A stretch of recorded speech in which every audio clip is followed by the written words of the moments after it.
Keto and crime, keto and crime. We uncover the grime on keto and crime. Keto and crime, keto and crime. Now is the time for keto and crime.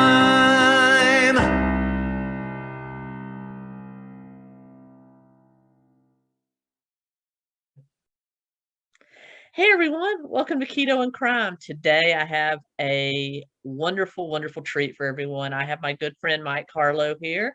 He runs the YouTube channel of the same name, Mike Harlow. He is a comedian, political commentator, movie buff, and a really great friend. So I would like everyone to meet Mike. And Mike, tell the audience a little bit about yourself. Hey, how are you? I'm so excited to be here because this is kind of like the apex of all my nerdiness coming together. Like, murder, movies, politics, this is like everything I love. We're basically just twins. I'm so excited for this. Well, Mike has a great channel. I'll link it above. Go over there. I know I try not to be as political on this channel, but he's a lot of politics. So just brace yourself. And he's like me. He is a member of the LGBT community who is not a Democrat. That's all I'll put out there for you. But I'm a libertarian. Everybody here knows I'm a libertarian. So it's like, he's a lot like me. So just be prepared for that. But definitely go over and check out his channel. He is hilarious. You'll love him. Oh, thanks. I'm trying to I think just for my own sanity, because, I feel like when I started talking about politics a couple years ago, it was kind of more lighthearted. It was like talking about comedians being able to perform in colleges. It was so quaint compared to everything now. And now everything is just so dark and depressing that I know and now it's like, please don't put us in camps. Yeah. So I feel like for my own sanity, I'm kind of trying to split up the videos I make and do political ones, but also fun, stupid ones, just kind of to keep my sanity. Well, that's what we're talking about today. I'm taking a break from real life true crime and murder. We just got off a video about Jeffrey Dahmer, and I feel I need to cleanse my palate a little. That's ironic. Cleanse my palate a little bit. So we're going to talk about our favorites, Mike and I's favorite horror franchise, and that is Scream. I love Jeffrey Dahmer, by the way. Yeah. He was free. And do you know that the cannibalism was kind of blown out of proportion? He really wasn't as big of a cannibal as everyone made out. I mean, he did partake in it, but it was, for him, it was mostly just about preserving body parts. It wasn't. So that got blown out of proportion. That's something odd I found out when I was researching him. Oh my God. Yeah. Who was the clown one? John Wayne Gacy. Yes. He's coming up. I'm going to do him and Ted Bundy. They're in my opinion, the trifecta of American serial killers. Yes, that's the holy trinity of murder. Exactly. But Scream. I know you've seen the new one. I'm going to let you talk about that in a minute. But for my subscribers that haven't seen Scream, and I hope there's none of you that haven't seen Scream. What are you doing? Well, what are you doing with your life? Yeah. You should go back and watch the original Scream from 1996. I saw it in the theater when it was fresh and brand new. Mike's a lot younger than me. I was in college, and I think you were kind of in elementary school, as I recall. 5 or 6. Bitch. I'm so jealous you saw it in the theater. Scream 3 was the first one I saw in the theater. I actually saw Scream 3 for the first time on DVD. So I didn't go to the theater to see it, but I saw Scream 1 in the theater 3 times. I saw Scream 2. I worked in a theater when Scream 2 came out. So I watched it just in an illegal amount of times. That's the perfect one to work in a theater for. Yeah. With the whole opening scene. Yeah, absolutely. And so for those of you who haven't seen it, Scream is by Wes Craven. The first 3 were written by Kevin Williamson, who did Dawson's Creek for all of us 90s teens and kids, and just a spoof of itself. It is a horror movie that makes fun of horror movies, makes fun of pop culture, and is the king of red herrings. Everybody's a suspect. And I have to say too, it is also like it makes fun of itself and fun of horror movies, but it is also a serious horror movie because when I saw it when I was a kid, it was sort of like the other kids in school in like first grade, second grade, whatever the hell I was in. Your coolness was sort of determined by whether or not you were allowed to see Scream, and there was the big division of like the kids who had seen Scream and the ones who had not seen Scream, and like.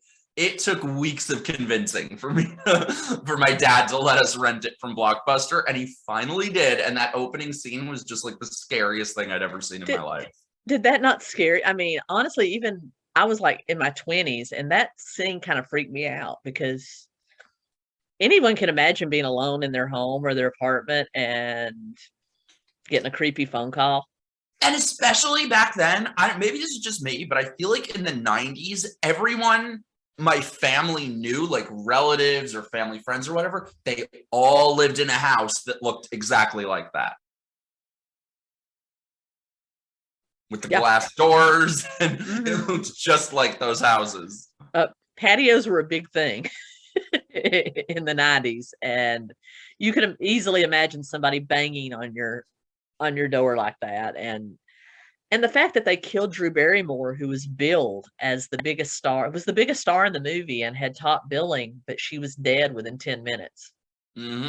Spoiler alert for those of you. They did the full Janet Leigh. I know, which was a homage to Psycho.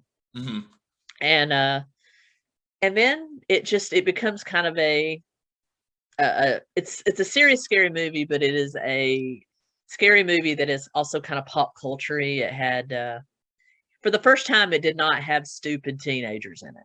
I mean, these were ones that had good dialogue, there was character development, and it was pretty cool. I mean, Tatum. I was just going to say Tatum. Tatum. Oh, and her nipples. Yeah.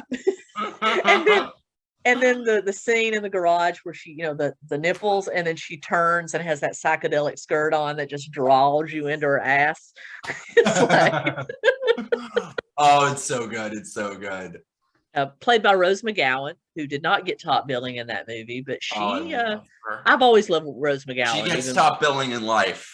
Yes, she does. Yes, she does. She's matured a lot over the last few years. And her take on politics and everything is just, she's kind of like you and me. She's done with the major political parties. She's like, she's amazing. Yeah.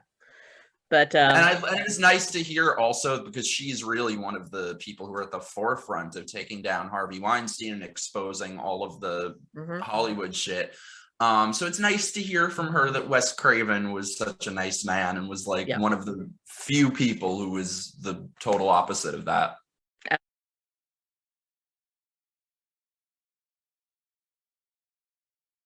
Absolutely. And I was listening to a couple of interviews with him today, and I know he passed away just really not long after Scream 4. That was the last Scream that he directed.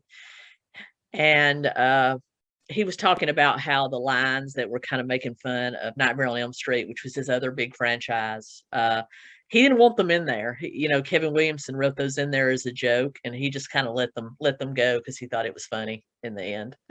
But I love it. Yeah. The first one's great, but the sequel sucked. The rest all suck. But yeah. So of all 4 Scream movies that are like out for streaming, which of those are your favorite? Is your favorite? Okay, so my rank, I've very specific ranking. 1 is the first. So first 1, then 2, then 4. 2 and 4 are very close for me. They've gone back and forth. 4 was my second favorite for a while, but I did my rewatch and I kind of forgotten how amazing Scream 2 is. That scene behind you is like one of the best suspense scenes ever filmed, I think, with her going through the recording studio. So 1, then 2, then 4, then 3, then 5. Okay. So 5 is your least favorite? Yeah, and I still loved it. There is not a bad Scream movie. I still loved it. There were some things I kind of took issues with. I think mainly the fact that like you really feel Wes Craven's presence missing behind the camera, because Right. this is just in general my pet peeve about modern filmmaking, is that it is always filmed in extreme close-up. There's no wide shots ever, because they film everything now on sound stages and with green screens, and of course that's what they did with this. So there are no wide shots ever. I think that's one thing I loved so much about when I saw that movie Midsummer. It was just like, oh my God, it's nice to see wide shots and scenery. And, you know, the original movies, there were wide shots, there were scenery. So Right. there was none of that in this. It was a very claustrophobic movie. But I still loved it. There's not a bad Scream movie. Yeah, that's kind of a very different take, because in the Scream, like the first four, they were, you know, they had those wide panning shots. You would see people hiding in the bushes, or you would see something that seemed out of place in the background, and it always kind of came back to it later. So I haven't seen it yet, so I'm anxious to see it. But Oh, have you not seen it yet? You have no, I'm gonna go. I'm gonna go. I just haven't had a chance to go see it, but it's gonna happen in the next 2 weeks. Okay, now I need to like be careful about what I say. I don't want to. It's so you haven't been spoiled? No, I haven't been spoiled. I'm trying not to be spoiled. Okay, But, I'm not going to be the one to do it then. Well, that was one of my concerns with Scream 4 when I went and saw it in the theater, and I think it was 2010 when that came out. 11. 11. I was worried that it was going to be a reboot, which it was supposed to be a reboot. And I just knew they were going to kill off all the old characters, kind of like with the Star Wars. You know, they were going to kill them all off and then bring in this whole new crop of characters. That didn't happen, thank goodness. I thought the young cast in Scream 4 was very good. I loved Rory Culkin. He was great. And the standout for me was Kirby, played by Hayden Panettiere. Because I'm a huge fan of the show Nashville, and you know she was awesome. She was awesome. Oh, she is so amazing. And that okay, I won't ruin it for you, but I will just say I didn't even pick up on this when I saw the movie. I heard about it afterwards, but there are a couple little Easter eggs in this movie for Kirby fans. I hope that it reveals that she did not die, because Wes Craven left that open-ended. You know, we saw her get stabbed, but they never showed her body. She was still moving. Kirby is alive. So, and then that final scene where Neve Campbell and where Sydney and her cousin are laying there face to face. I don't know about you, but I feel a whole lot better. And it just cuts to black. It's the best. So good. I think Scream 4 might have been the best movie going experience of my life. That was actually probably one of the last movies I can remember going to before movie theaters went through this change that I feel like they've gone through. Because now, like, is it just me, or do you remember those movie theaters where it felt like there were 1 million people there? They just felt so enormous. And now it's like they're all reclining seats. They're all friggin' lazy boys. Theaters fit what, maybe 50 people.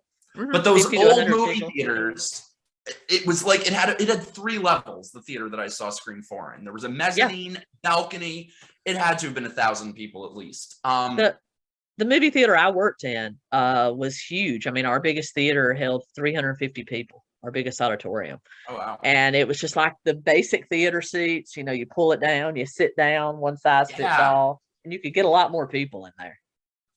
I know. I don't know why they've gotten rid of all those. I hate that. But yeah, I saw Scream 4 at midnight the Thursday when it first came out. 3-level theater, sold out. My favorite thing though in that movie, I didn't know this until then, but apparently, like, Scream has a very big gay fan base. Oh yeah. So we're in the theater. We saw it in Manhattan in the East Village, and as we're walking in, I noticed like probably 90% of the audience is gay. So in the movie, when he said, nowadays to survive a horror movie, you pretty much have to be gay, the entire theater burst into cheers. That was like the best thing ever. Well, as a fellow gay person, Tell me that Stu and Billy were not gay. Oh, they were so gay. The They're homoeroticism gay. coming off those two was just amazing. And It you was know, just- Stu is way more into Billy than Billy's into Stu. oh yeah, yeah. I think Billy Stu was is the more of bottom. Billy was an You know it. opportunist. Yeah. Oh yeah. Bill. When I first came out to my father as a lesbian, it was one of the questions he asked me if I was a top or a bottom. He did, I'm like, I said, Dad, that's more for men, but thank you for caring enough to try to Google gay terminology. Thank God my parents have never asked me that. I would die. I would be under the table. Yeah. Like I'm right now. I'm at the bottom of the table, hiding. God. Yeah. So my ranking, of course, the original Scream is my favorite. Scream 2, solid number 2. Scream 4, and then Scream 3. And then I'll rank the new one when I finally see it. But my main problem with Scream 3, not that it wasn't a good movie. Parker Posey made that movie. Oh, she made that movie. She was so good. She was, and then Carrie Fisher doing a cameo in it, and Jay and Silent Bob. I mean, that was awesome. My main problem with that, other than like it being more of a comedy and its kind of silliness and stuff, was the lack of kills, because the studio wanted no blood in the movie, and Wes Craven had to fight them just to have any blood in it. But the kills were very watered down. But it's still a good ass movie, and it was very ahead of its time that it was calling out all the Hollywood shit. And Harvey Weinstein was a producer in it, and they were fucking calling his ass out in the movie. And John Milton, the freaking producer, very much based on Weinstein, in my opinion. Very much. And the fact that Carrie Fisher announced to the whole world that she slept with George Lucas to get Princess Leia's part, I'm like, good. Jesus. Oh, I loved her so much. Oh, me too. I just want to be Carrie Fisher. When people ask you, what do you want to do? I just want to be Carrie Fisher. Not take Star Wars out of it. I want to be Carrie Fisher. I don't know if you ever read her writing or saw like her one-woman shows and stuff. Oh, I saw her show, one of the last ones she did, and I read Surrender the Pink. That was one of her novels that I read that was really awesome. And Wishful Drinking. Oh, it's so good. Yeah, that's just what I want to do. She was really good. That whole movie, I mean, it had a very interesting premise. You know, it followed the trilogy rules. It went back and told us something that we didn't know that was true from the beginning, you know, with there being a brother and all that stuff. So very good. But the scene by the way, no, go ahead. So that came out in 2000. I saw it in the movie theater. I've seen it a million times. I just realized maybe a week ago, it took me 22 years to realize this. This is something that always bothered me about that movie. Is, do you remember the scene when Roman is, which by the way, you guys watching, spoilers for the first 4 Scream movies, and we'll try not, and we won't give like specific spoilers for 5, like we may get into like some themes of it, but I won't say like who the killers are. But the movies that are 10 to 20 years old, you're going to get. Yeah, just what are you doing? Pause this and go watch that. Yeah, exactly. But do you remember that scene where Roman is pretending to be dead and Gail goes up and takes his pulse and he has no pulse and she's like, he's dead? That always bothered me. I was like, how the hell did he stop his pulse? 22 years later, I finally realized what that was. What? Because I still don't know. So in the scene where they're in the basement before that, they're going through all of Milton's props and mannequins, and they use all these mannequin bodies of different actors from his films. It was a freaking mannequin. That makes sense, because I'm like, Gail's smarter than that, you know. Yeah. Her bangs were the scariest thing in that movie. They mentioned them in the new Scream. She has them again? No, but they mention her bangs. Oh. They make a joke about the bangs. I burst out. I like jumped out of my chair. So can I tell you the one thing that bothered me about it? So this isn't like spoilery. You probably heard this though. Like I heard this before I saw it, that like one of the things they delve into in this is toxic fandom.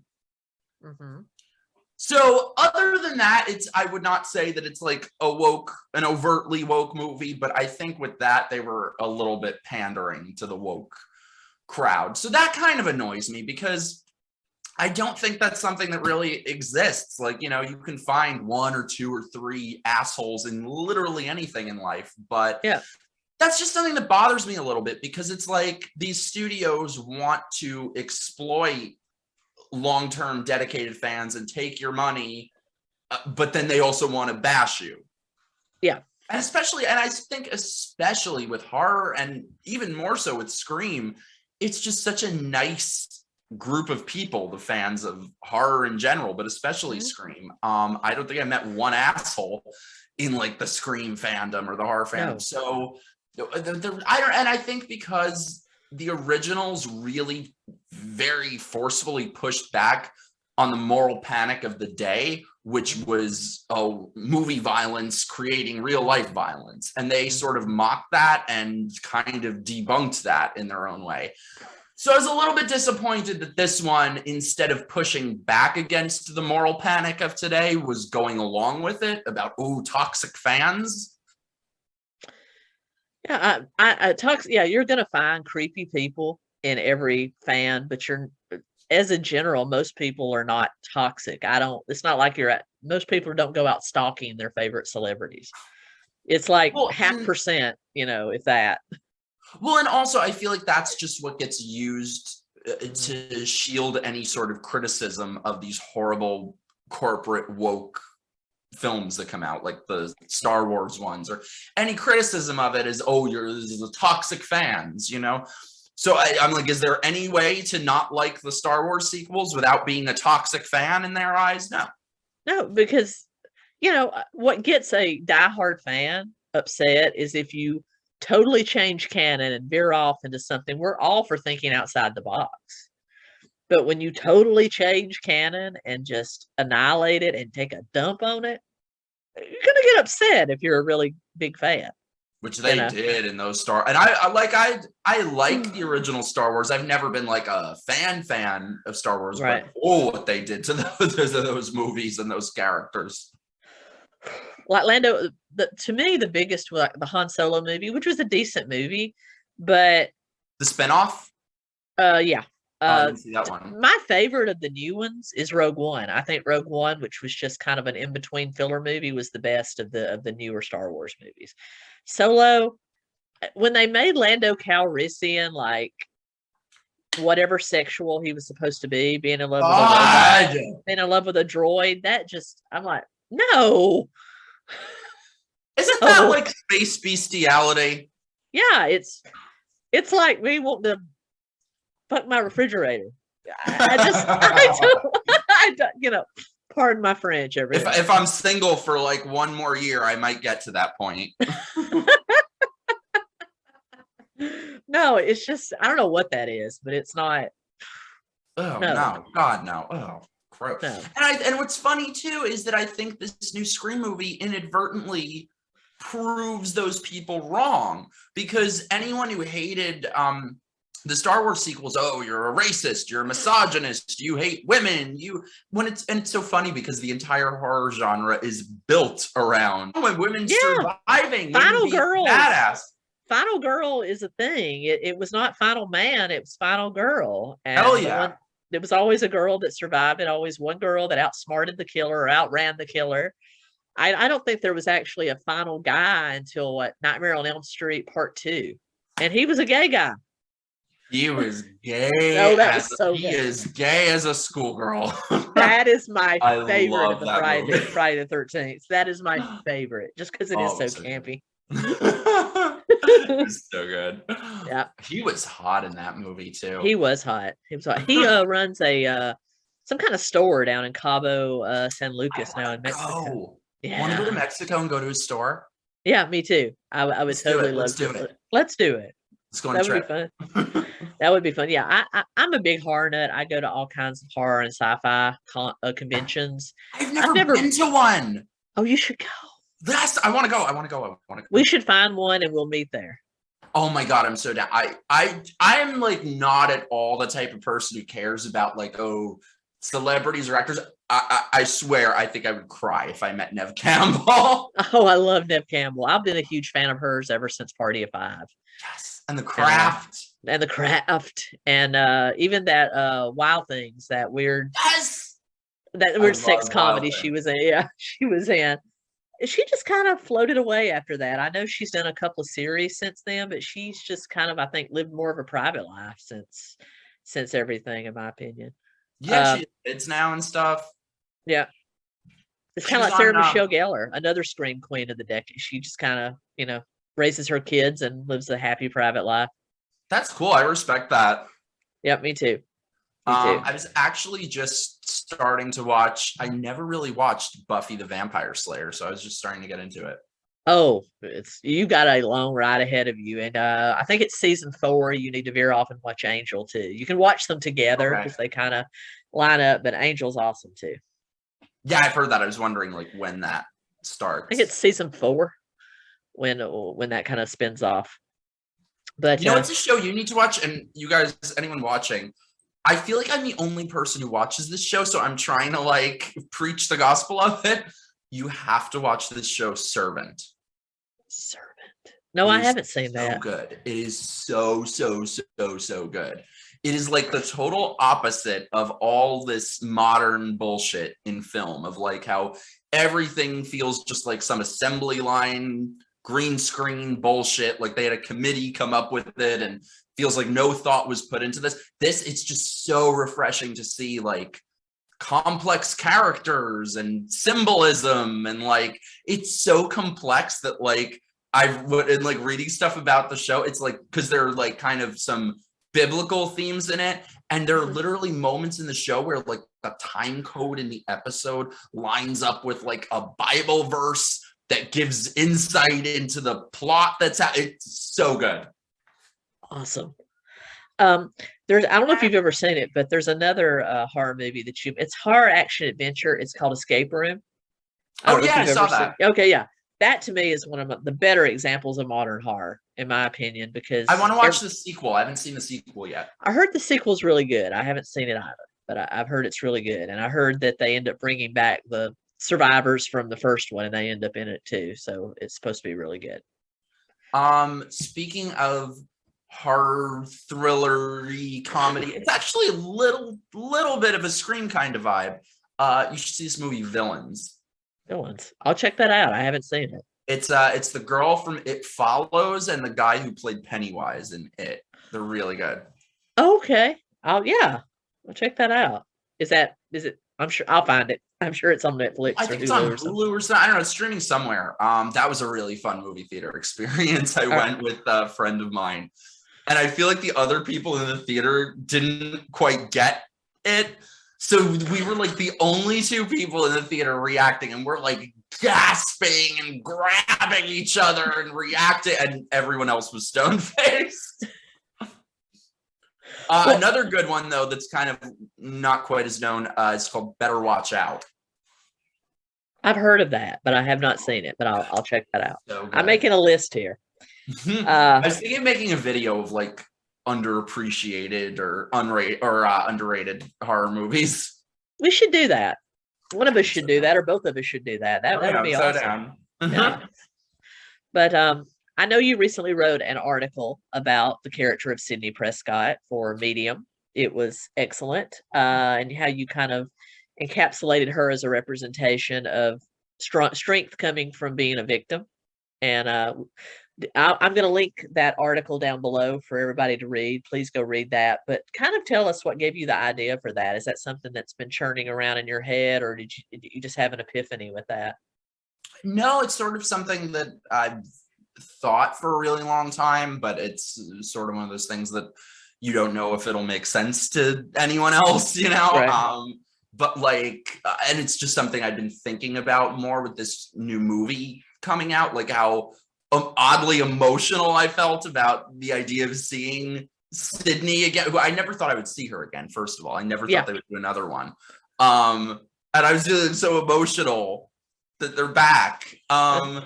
So yeah, for anyone watching it, so yeah, it was a while ago now, but I had a home invasion in this apartment I was living in and stuff. And you know, I feel like I said in the article, I'm like, some people in a moment like that where you think you're about to be killed or something would see God. I saw Sydney Prescott. It's like she was there with me in my head, coaching me, do this, do that. This is how you'll survive. And I did. Very good. Yeah, that's an awesome article. And I think it really speaks to the kid, because one of the themes running through all the screams is that Sydney is kind of an unintentional. She doesn't want to be a heroine. She never seeks out to be a heroine. She just happens to be caught up in this cycle that she can't seem to get out of. And she blames herself. You see her like in the first one, she's kind of, okay, well, this is just my life. This happened.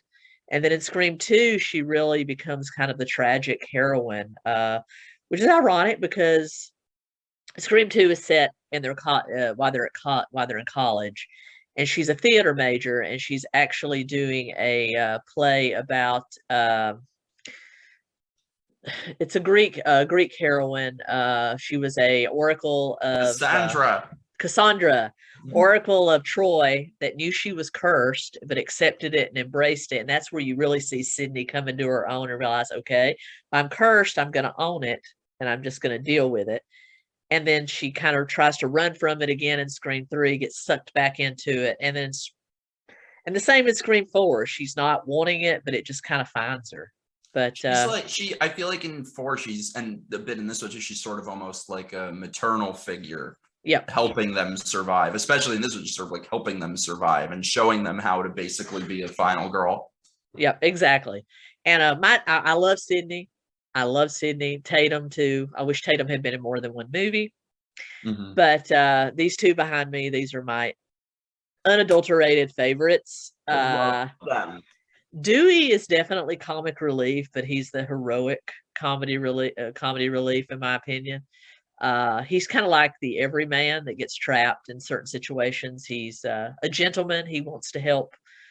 He's helping out the ladies in his life, and that's why I really like him. And then Gail to me is the yin and the yang. She has been through such an arc. She's good, but then she's also got that evil, greedy, narcissistic side that comes out. So to me, she's just kind of represents the yin and the yang of the human personality. That's so well said. I love that. And she has, I think, in especially Scream 2, Gail just has the most epic arc in where she starts and where she ends up through the whole series, really. Yep. And I think something with Sydney, you know, this was what happened to me in terms of the home invasion that I had, sort of being the victim of a crime. That was the turning point for me in terms of a lot of my political views that led to them changing. And I think part of what that was is that all the friends I was around, the people at the time, people really take issue. Some people, especially, not to get all political, but in my opinion, people who are very left-leaning, really want to put people like that in this victim role and take a big issue with somebody who has maybe been victimized by something, standing tall and saying, I'm not a victim. And I think Sydney is the poster child of that she, through movie after movie, refuses to be a victim. Yep. And she even can make jokes about it. She even, you know, makes light of it in a lot of ways. And that's me. Like, I was a victim of sexual molestation as a kid, and I'm also a stand-up comedian. And so I joke about it on stage. And for most people, that would be like, oh, that's horrible. You're offending victim. No, I live through it. If I can't make jokes about it, then I'm not dealing with it. And so it's kind of like, you know, somebody that's been through cancer making cancer jokes, or somebody that is living with AIDS making AIDS jokes. That's a coping mechanism, and that makes life bearable. So for somebody to tell you that you have to be a victim and you have to just wallow in it, screw off, you know. Hell yes. I love that. No, and I think what I was going to say before also is that I think especially this new movie, it sort of disproves what a lot of this like woke cinema says, like with the Star Wars movies, that, you know, if you don't like them, you just hate women, you hate whatever. It's all women, the Scream series, and the new one, it's all different races, whatever. And the one thing that I really loved about this new movie is I loved that it was a diverse cast, and they never said a word about it. They don't, I don't think they ever say the word Black or Hispanic or gay or anything. They're just people. So I really appreciated that. Me too. That's the same way that I try to always be. I never really realized. I mean, normal people.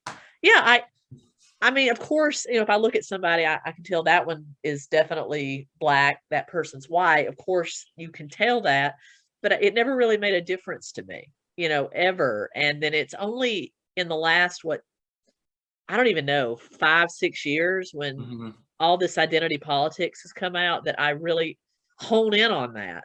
Like, I noticed how many Black people were in a movie, how many Hispanic people were in a movie. All this identity politics has made me more notice that when before I didn't notice it because I didn't care. They were people. And I think it's created some of the problem. Yup. I think that's the goal of it. Yeah, it's created a lot of problems. It's like who profits when that happens, you know? Exactly.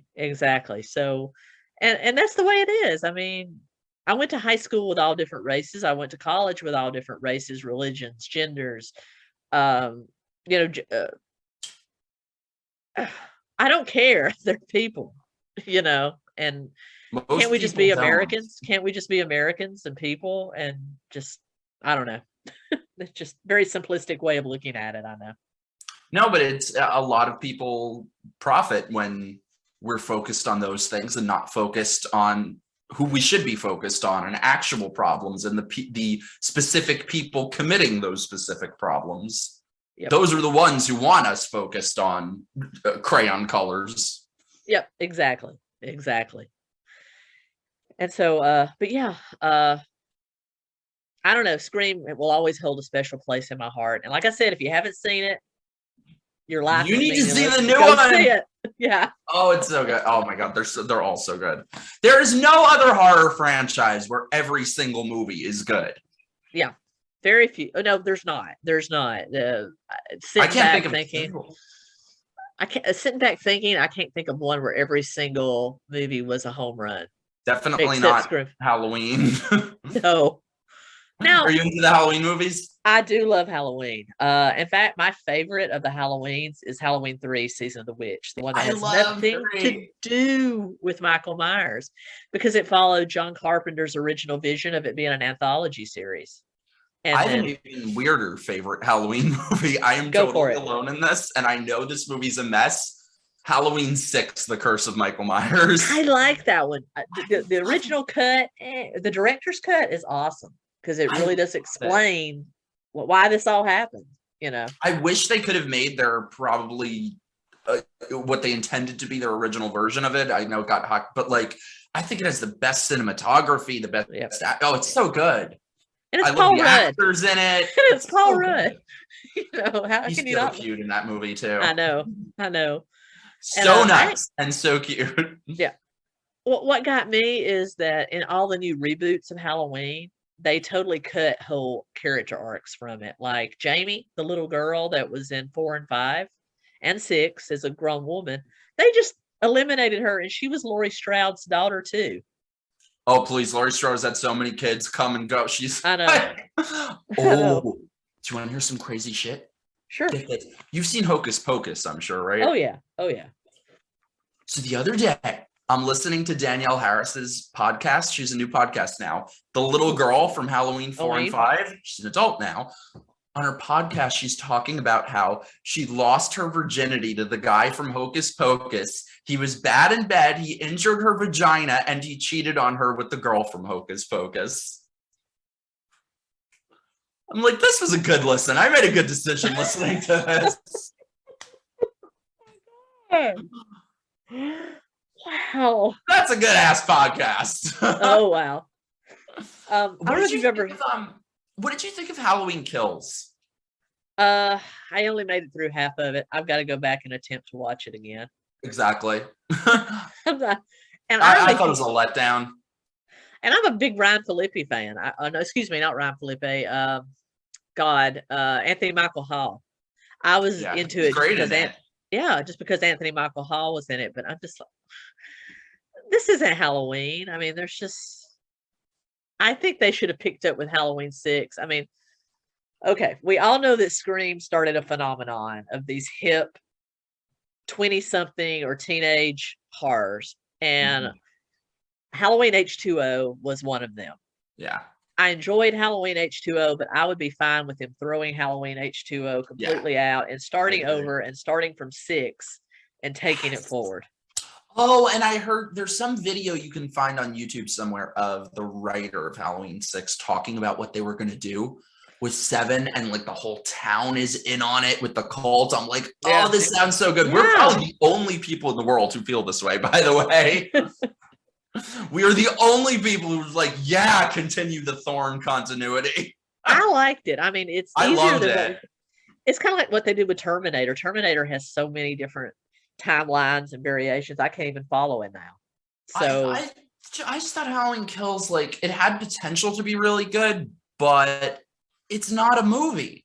It's like it ended, and I thought there was something wrong in the theater. Like, I'm like, no, there has to be like another 20 minutes, 30 minutes to go. It felt like they just chopped it off.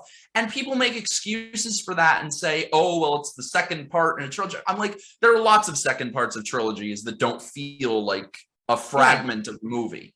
At least you can't even say it, because look at any movie series. If it's a trilogy and they're going to end it as a trilogy, there's a definite ending. It's like Scream. Scream 3 was supposed to be the end of the Scream franchise, and they gave it a definite ending, but that doesn't mean you can't come back later and reboot it. Well, and also Scream 2 was its own movie. The Empire Strikes Back is its own movie. The Godfather 2 is its own movie. Like, this is like a fragment of a movie. Yeah, she has nothing to do for the entire time. Yeah, and also I felt like if you watch the movie, it seems very clear that they've committed to Michael Myers being supernatural. Like, there are at least 4 or 5 times in the movie where he straight up teleports. You know? Yeah. Like, he'll be standing here and then he's gone, or he literally just teleports. So I'm like, okay, well, now we know he's supernatural. And then I was reading an interview with the director, and he's like, oh, no, he's not really. I'm like, but then how do you what are you doing? Teleporting? Yeah. Yeah. And I'm not talking about like the horror trope where, oh, he went away. No, he literally teleports. Yep. Like, one scene, there are cops standing in front of the door and someone's in the bedroom, and then he just appears in the bedroom. Yeah, and he didn't start out supernatural. He was just this guy that we found out was possessed, by this ancient. Okay, but he could be killed. That's the reason they needed another one, hence the baby in Halloween 6. That's why they needed another one to carry it on. It's not like he was supernatural from the beginning. Like Jason in Friday the 13th, supernatural from the beginning. He was a zombie. Yeah. So I get that, but you can't take a real live human killer and then suddenly make them immortal. That's why I think like the Halloween 6 events more interesting, because for me personally, I love the Halloween series. I love the Freddy movie. I love all of them. Yeah. However, just being honest, like, there's only so many times that you can kill one person and bring them back and kill them again. And that's why with Scream you could make 1 million of them, because that's why it's scarier. Never the same killer. Anyone. Never the same killer. And I have watched so many videos of on YouTube, and there's some really great horror YouTubers out there. 𝗙𝗍's World's one of my favorites. A Dead Meat podcast, Dead Meat and the Kill Counts. He's one of my favorites. Drum-Dums. Yeah. Drum-Dum has done some videos where he like breaks down who was the killer in Scream, Scream and Who did Scream what? 2, who did what, and it's really accurate. And 𝗙𝗍's World pointed something out. It's not something I ever really noticed before. And after I watched his video and then went back and watched Scream, you can really tell when it's Billy Loomis that's on the phone versus Stu. I don't think Stu was on the phone that much, because it all sounded like Billy Loomis to me. Only when he was in jail, I think. Yeah. Yeah. So, do you think it's ironic that now I haven't seen 5, of course, but every Ghostface is just a little bit wimpy? Like they seem just kind of You wimpy and mean- frail. I Like mean, when they're coming. once they're unmasked.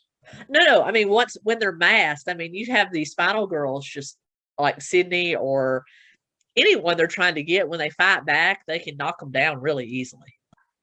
I mean, Yeah, if they didn't all make the, which, you know, I guess it is a movie, so they have to, like, they'll get them down. Oh, they did this a lot in Halloween Kills. They'll get them down, and then they turn to do, so I'm like, just, you have them down! kill Get him. them! Let's Kill do him. it! But yeah, Well, I don't want to ruin anything. We should come back, put a star on that after you see this new movie, because I got some things to say about someone in this movie. all right. I bet people watching this who have seen this know what I'm talking about. But Why did someone, won't say who, why did that person have to go back? if I was Dogs- Sydney, I would stay as far away from Woodsboro as I possibly could. But yet, Oh, I don't mean Woodsboro. I mean, I'm upset. Okay, you'll see. You have to see I'll see it. I'll see it. I promise. And then you're gonna call me and you're gonna be like, why did blank have to go back there?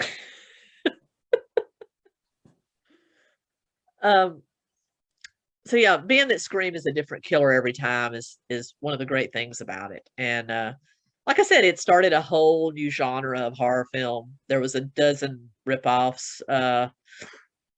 There's a couple of them that were good. I enjoyed H2O. I liked Urban Legend. Urban Legends. Yes, Urban Legends. I was going to say Urban Legends, and I Know What You Did Last Summer, the first one. Mm-hmm. I like 2 also. It's stupid as hell, but I like it. Jack Black as the pothead was just perfect. I love Brandy in that movie. Brandy in that movie does it for me. Yeah. What was I gonna say? Oh yeah, the girl who's I won't say who for people, but the person who's the killer in Urban Legends deserved an Oscar for that. No one will change my mind. That person was amazing with the crazy eyes bugging. Oh, it was so good. Wasn't she? I was gonna say, wasn't she like in the background of one of the Scream movies? Wasn't she like a minor character, maybe? Well, spoilers, you guys, if you want to see Urban Legend, but yes, yes, he's one of the sorority girls, Lois and Murphy. Yeah, and then one of them was Portia de Rossi, who's now Ellen's wife, who's now Ellen's footstool. Yeah. Yeah.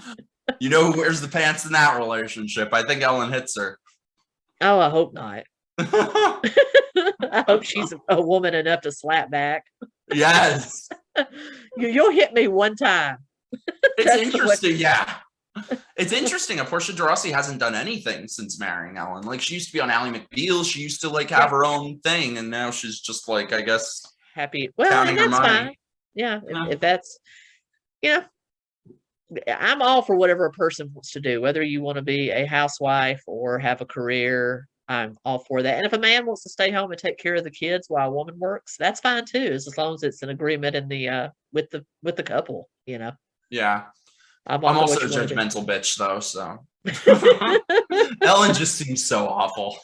Yeah, I mean, have you seen that clip of Dakota Fanning? What's her name? Dakota Johnson. No, I haven't. What? Putting her in her place. Oh, it's so good. I'll have to check that out. Oh, look! Just everyone go look up Dakota Johnson Ellen. Oh, it's good. I'll check that out. It's just so satisfying. It's like those videos where you watch them cutting clay. Wow, satisfying. So, big question. In any of the Screams, did you think that any of the main characters were going to end up being the killer? There was a minute in Scream 1 when I honestly thought it was going to be Gale Weathers.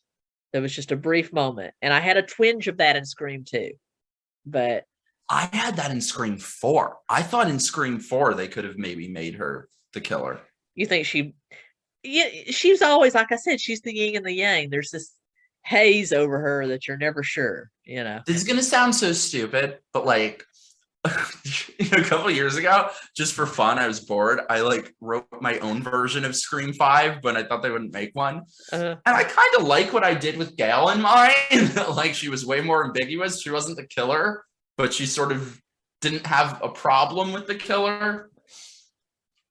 But no, I thought think that that's interesting. I think any of the main characters could have finally had enough and had a mental health crisis and snapped. I'm glad that they didn't do that. But Right. I think in Scream 1, I thought maybe Dewey could be the killer. In Scream 4, I thought it might have been Gale. But this one, I was just like, God, no.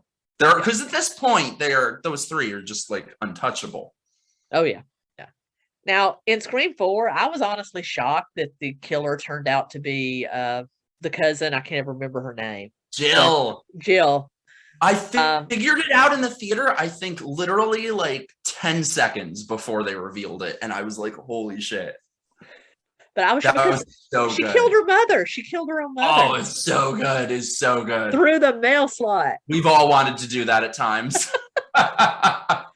Was it the doggy door? It was something like that she stabbed her. There's Tatum. This is the mail slot. Yep. Yep. And that was the one big mistake in Scream 1. They should not have killed off Tatum. Tatum could have went through the entire series very easily. Oh, I love Tatum, but she had the most epic death scene. Oh, I know.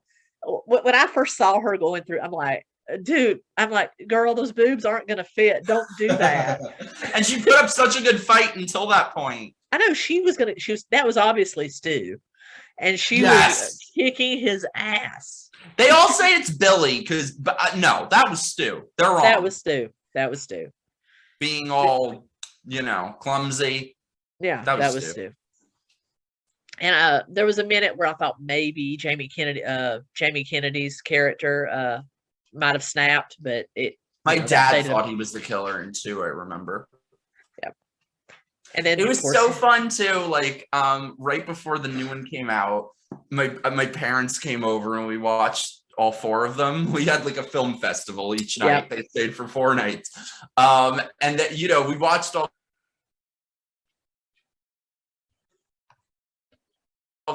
They're elderly now, but like it was so cute. They like literally turned into little kids again. Oh wow! It was just cute. Now, my mother-in-law had never seen them. My wife is visiting, is in Oregon, helping out a longtime friend of hers with some stuff, and so I got my mother-in-law to watch all 4 of them with me. And you know what? I was really surprised by her reaction. She loved 3 and 4. Those were her favorites. Scream 2 was next. She didn't like the first one. Wow. And I looked at her, I'm like, why? She goes, it's not really anything in particular. She's just it seemed like a very low budget, it had big names in it, but just seemed like a very low budget, film school. I mean, I was like, really? And she said, that's just what she said. Now I love 2. But she said 3 was my favorite, followed by 4. But she said those are my mom's favorites too. Yeah. But that was just the oddest thing. I'm like, really? You thought it was low budget? And she's like, it looked low budget. And I'm just like, no, I don't think so. I think it had an average movie budget for the 90s. It looked so good. Yeah. That was one thing that drives me crazy about the new one is the close shots. Like the original, I love the wide shots and the scenery and the mountains and the swing in the background. It's just all filmed like this. It's annoying to the point that like you can't even really tell what's happening at certain points. I hate it's just like a trend of modern movies that I can't stand. Use more wide shots. Yeah, there's a time and a place for that. In a regular narrative film, that's very annoying. Now, if it's a found footage film like Wreck or the Blair Witch Project, sure, it's not going to be wide. There's a reason for that. But if it's just a regular narrative movie, why are you trying to save money by getting up in everyone's face? I hate that. Yeah, it's because they just use sound stages and green screens for everything. Yeah. No more shooting on set. I know. Or shooting on location. Yeah, I know. They need to do more of that. Well, but I love that they went back to the original house in this one, even though it was a recreation of it. Yeah. Well, I'm looking forward to seeing it. You have to see it. You have to see it. It's so good. I'm just waiting. They need to announce 6 now. And, it's a franchise you could keep going as long as it, because it's a different killer in every film. It's a different person. And, I know what I have to ask you. Go ahead. Have you seen the Scream TV series? No, I haven't. First of all, I use these very strongly here because that is not Scream. It's But kind of like Scream might be the title, but you got to put these on it because it is not Scream. It's kind of like the Friday the 13th television series. It had nothing to do with Friday the 13th, and I was so disappointed. Yup. I quit watching it like after episode 2. I'm like, Jason's going to turn up at some point, but never did. Yeah. And that show, I actually kind of grew to like it on its own merit. Yeah. If it just weren't called Scream. They don't even use Ghostface in it. Yeah, that's weird. The only TV show based on a horror franchise that I really enjoyed, I enjoyed the Purge limited series that ran for 2 seasons on USA. It's really good. It just looks at other years of the Purge. It's really good. You know what I was actually surprised by? The Chucky TV show was way better than I thought it would be. Yeah. It took a couple episodes to get into it. There's too much alphabet people shit in it for me. I'm like, keep it the hell out of. Like, have gay characters, great, but I don't need Chucky, the LGBT ally. I don't need it. Like, Chucky is no one's ally. I know. Thank you. He's a killer doll. I know. So it just felt like they were going it was a bit much. But once it got going, though, it got pretty good. Yeah. Speaking of Child's Play, of course, anybody that hasn't seen the original series, Chucky is a voodoo possessed doll. And in the reboot, which I actually enjoyed because I love Aubrey Plaza, that was the main reason that I saw it. It was AI that went crazy. And I was actually more freaked out by that because as reliant as we are on AI, that could happen. See, I felt the same way about that I actually enjoyed that movie if it weren't called Chucky or Child's Play. Like, I wish they would have just not tied that into Chucky and made it its own thing, and it could have been a really good franchise of its own. Yeah, they could have just made it into a different type of doll. Chucky. That freaking bear that they had in the store, we didn't actually see. That could have been so good if they didn't want that. They could have just done it with the killer bear. Mm-hmm. Speaking of killer dolls, you know what is the best killer doll movie? It's very underrated. It's from the 80s. This movie called Dolls. Oh, I've seen that. Yeah, that. Oh, it's so good. It's this like Italian sort of giallo fairy tale. It feels like almost. Again, we should do an underrated horror movie. Yes, that would be so. That would be like high on mine. Yeah, I think other than Scream, Child's Play 2 was like one of the first horror movies I ever saw when I was way too young. Oh yeah. Which one was set in the military school? Was it 3? 3. 3. That's 3. One of my favorites because the first 3 were the best. Oh yeah. Now I like Jennifer Tilly. Once Jennifer Tilly came into it, I mean, that's when it morphed from horror to black comedy. Mm-hmm. But I like Bride of Chucky. I love Tiffany. Just we don't talk about Seed of Chucky. I can't. It doesn't exist to me. That character, like the doll in it, it was like it ended up being like gender fluid at the end. Before gender fluid was like no, it's not. No, he's not. No, he's not. Everyone keeps saying that, and they did not watch the end of the movie. It is 2 people. They didn't see the end of the movie, and these people are trying to argue with me when that show came out, and I was saying, "Oh, I don't need Chucky to be, rambling about his queer child," and they're like coming at me with that about Seed of Chucky. I angered the Seed of Chucky super fans. I'm like, you bitches didn't watch the end of the movie. It's 2 people. Yeah. The doll was 2 people trapped in one body, and he came out of the body, and they transferred into people. It was 2 people. It was so he had split personality or schizophrenia or something. Yes. Non-binary didn't exist in 2004. I hate to tell you. This has been your message from reality. This is why I love Mikey Harlow, y'all. These bitches. It's funny because I tweeted about that, and it was one of those things that like months later, these people are still bitching at me about this. It's a movie. It's a doll. It doesn't exist. I can't. How do you think Katherine Heigl feels about being in Bride of Chucky?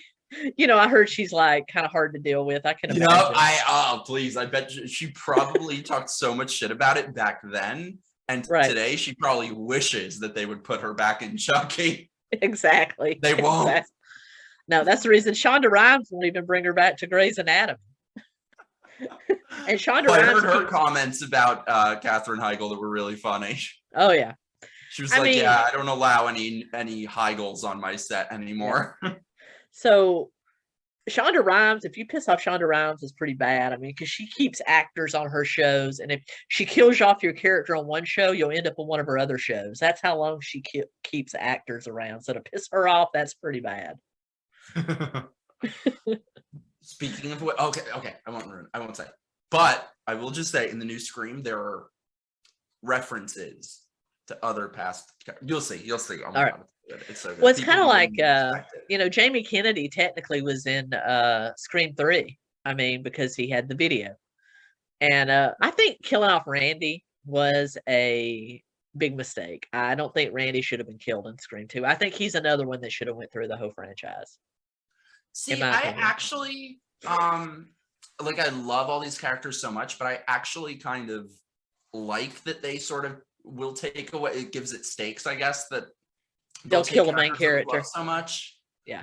The only one is Kirby because she was moving. She was not well. I mean, she was developed, but she could have been, you know, but when they panned away and like you said, she was still moving. I'm like, she's not dead. It's going to be like Dewey and like the first 2 movies where he's going to be miraculously alive in the end. And then they didn't show her. And I was like, I was kind of hoping that, I know you can't tell me, but I still have this fantasy of Hayden Panettiere showing up in Scream 5 and Kirby being alive. Hoping she'll be in Scream 6. Yeah. Because you're not doing anything since Nashville's not on the air anymore. What have you got better to do? Hayden? Exactly. Go be in Scream 6. No, but I'll say too, a lot of people are talking about that they want them to bring Stu back. Like a lot of people are in on that. And like, I love Stu, but like, death has to mean something. Don't bring anyone back unless it's a flashback or a vision or whatever.